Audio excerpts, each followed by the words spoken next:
How to Stay in the I Am by Tom Das.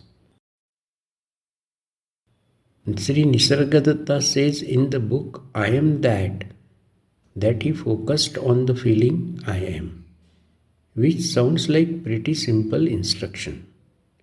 But to make a plan and follow up his advice and actually practice focusing attention on the feeling I am for a long period is the key.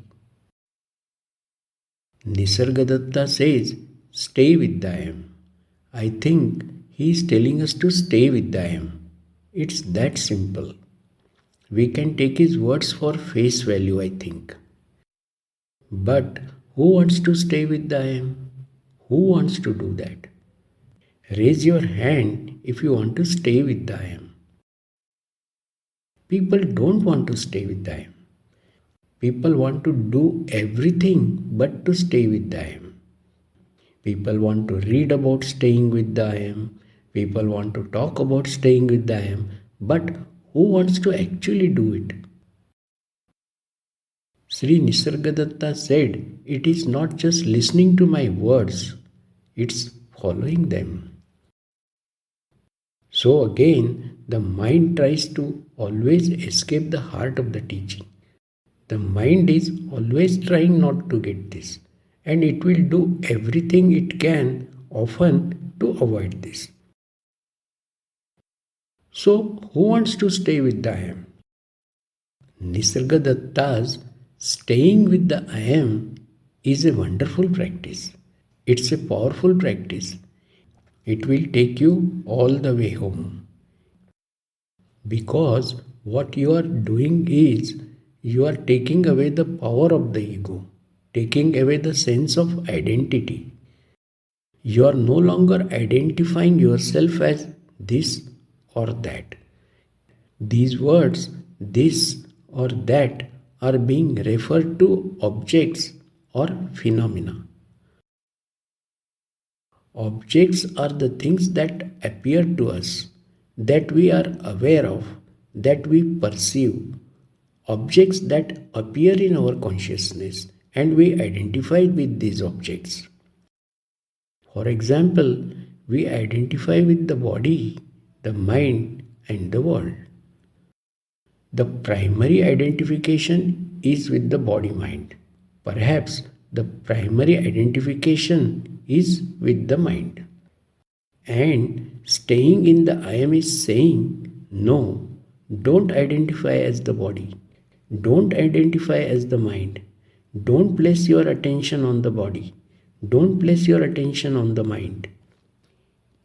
In the way I say it, be with God. Be with yourself, meaning that true self, the essence of yourself, that part of you which is ever present here, which is nothing but bliss, whole and complete. Just stay there. Just be. In other words, it is called turning inwards. They call that turning inwards or introspection or introversion. If you see it clearly, you will notice that it is not actually turning inwards. You can't turn inwards. Turning inwards just means stop going outwards. That's truly turning inwards. But if you try and turn inwards, that's just another place you are going, which is actually turning outwards, because you are going to another place. You are looking for something somewhere. Now, to stay with the I am, you need faith in the teaching. So in Nisargadatta's case, he talks about how he had faith in his guru. His guru told him to stay in the I am. For some reason, he had connection with his guru. He was blessed. Since Nisargadatta had complete and total faith in his guru, and when his guru said, stay with the I am, he just followed his guru's instruction.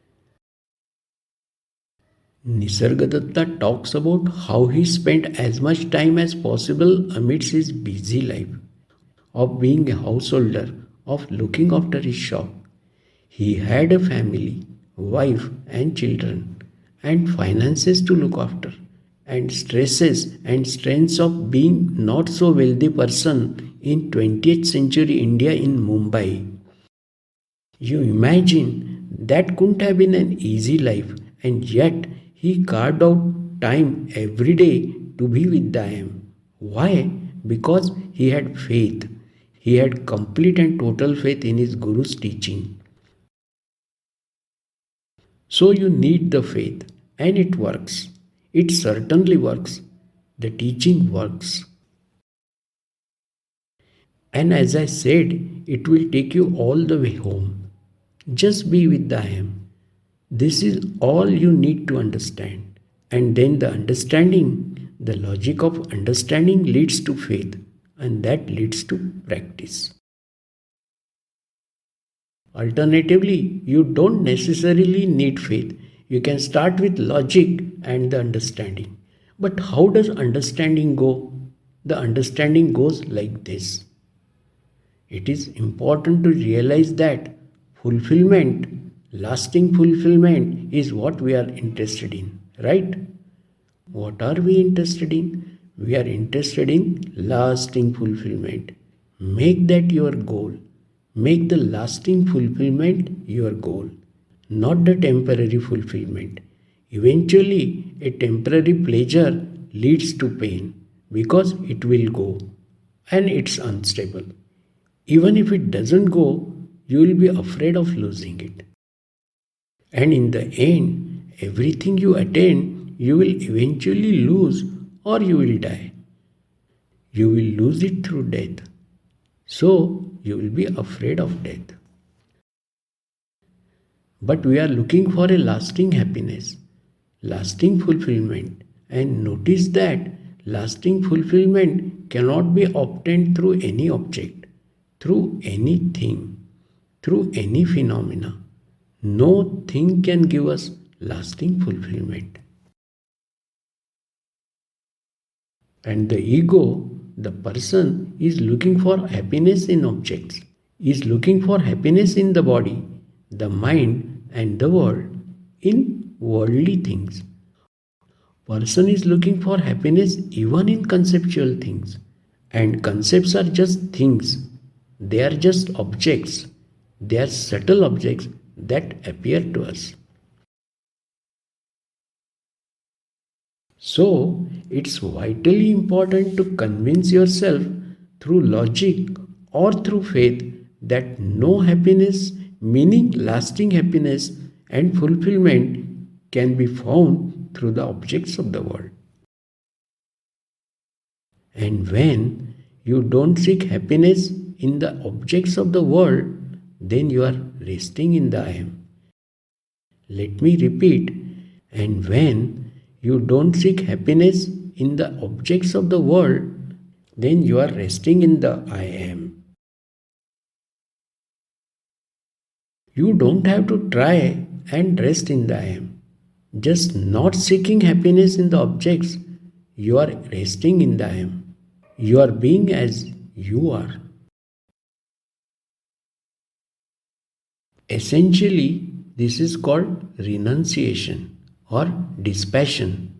In Sanskrit, the word is vairagya. Vairagya, which means dispassion or renunciation or letting go or turning inwards. Once again, turning inwards, in reality, you are not turning inwards. You are not just going outwards. In order to practice staying in the I Am, you have to be utterly convinced that there is no point in looking for anything in objects in terms of your self-fulfillment. That doesn't mean we don't need any objects at all. We need to eat and live and survive. So we all need objects for that. We will need food, water and shelter. So the body would actually seek those things, but not for its fulfillment, just for its survival.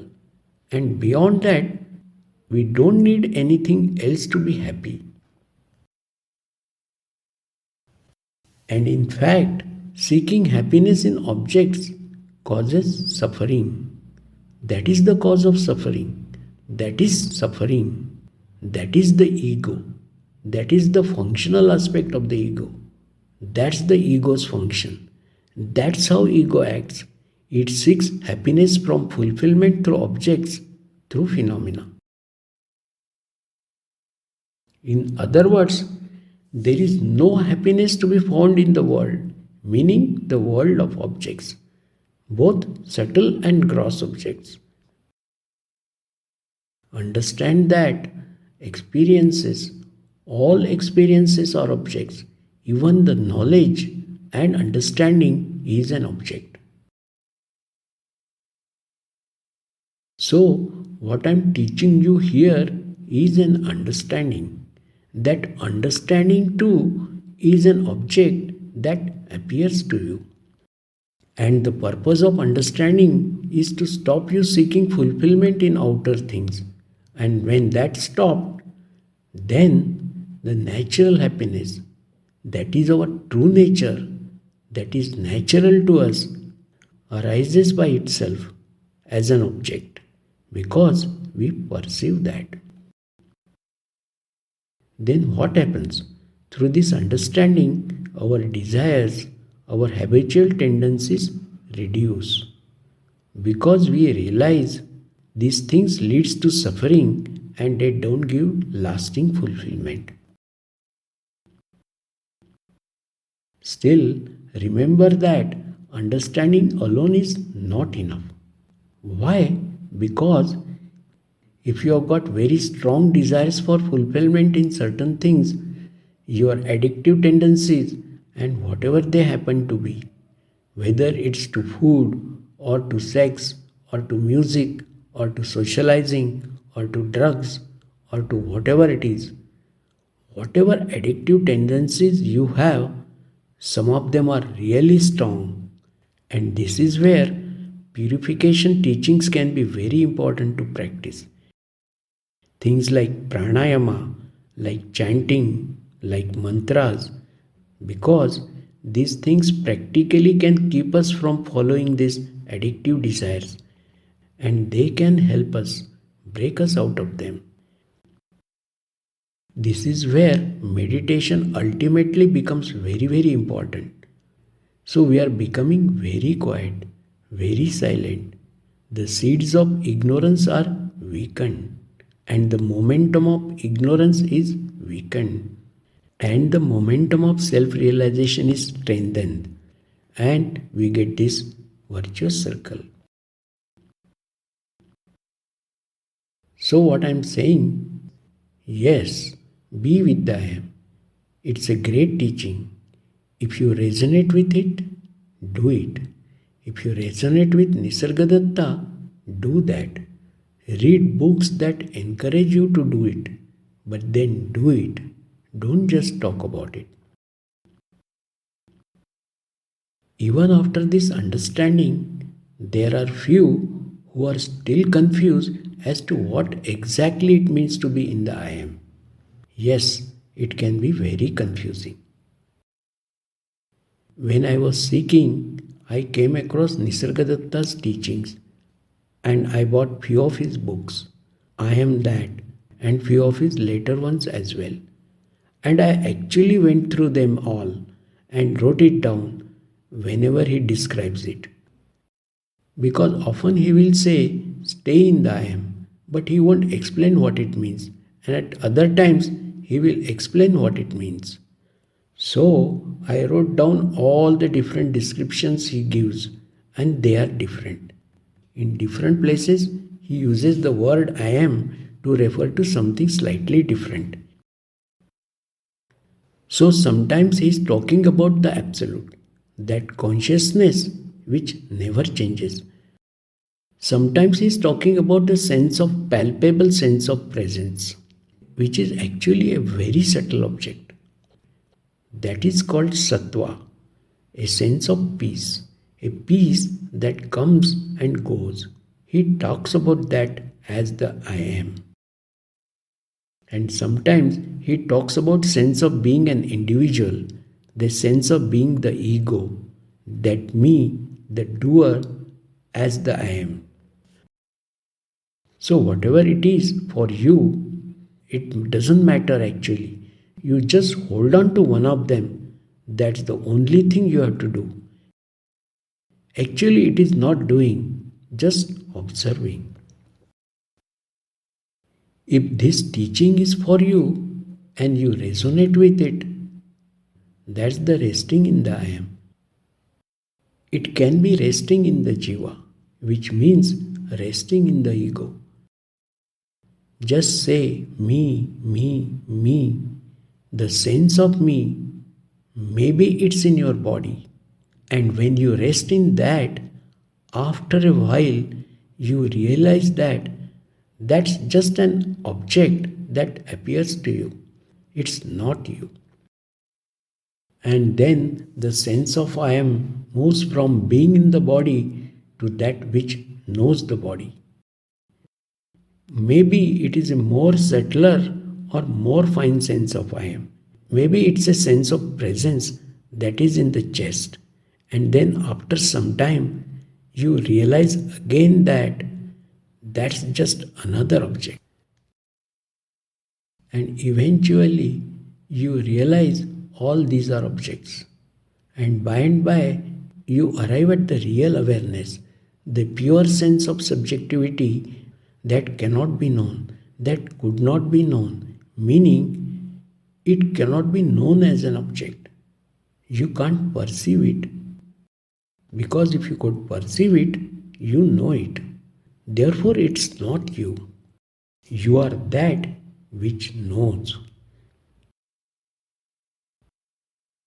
So, in Nisargadatta's teaching, that I am eventually is pure subjectivity, and it's that which knows the mind. And the analogy goes in the same way. The eye cannot see itself. Like this eye, the organ cannot see itself. You can at the most see a reflection of itself in a mirror, but it can never see itself. In the same way, consciousness or subjectivity of knowingness cannot know itself as an object, but it is the only thing that knows itself as a subject. You know that, and it's a simple fact that consciousness exists because you are conscious. And this is all kind of word play. And this is where again the experience of nirvikalpa samadhi can be useful, or just an experience of realizing that that which doesn't change doesn't have to be samadhi experience. It can just be inside that there is always a part of me that's looking. And I can never see that part of me because it's that which sees. And this is very important. So think about it. When I say I can see it, what you are seeing is not it. You are seeing an object that appears to it. Maybe a very subtle object, but it's an object. So resting in the I am just means being still. It means relaxing. Me noticing if there is a sense of me. I am staying with it. I am staying with it and getting used to what is that sense of me. Then once you have got used to what sense of me is, then notice that is known to you. So whatever is known to you is not the essence of who you are. That is the way we have talked about so far about the resting in I am. But there are other ways as well. But you know what? Actually, the mind really cares about definitions and figuring it out. But the key is to just get started and do it, and you get the experience. It's like someone is sitting on the sidelines saying, how do you play tennis? How do you hold the racket? How do you do a backhand? How do you do a forehand? How do you serve? How do you smash? How do you volley? But never actually picking up the tennis racket and trying it. But the people want all the theory before they even step on the tennis court. And when you step onto the tennis court and pick up the racket and start hitting the ball, a lot of questions you had when you were on the sidelines are gone because you know how to do. Suddenly you know how to do a smash because you are doing it. Then the question changes to, how do I do a better smash? You know what? How do I improve my technique? You see, lot of it is just that. Encouraging somebody who is approaching on the mental level.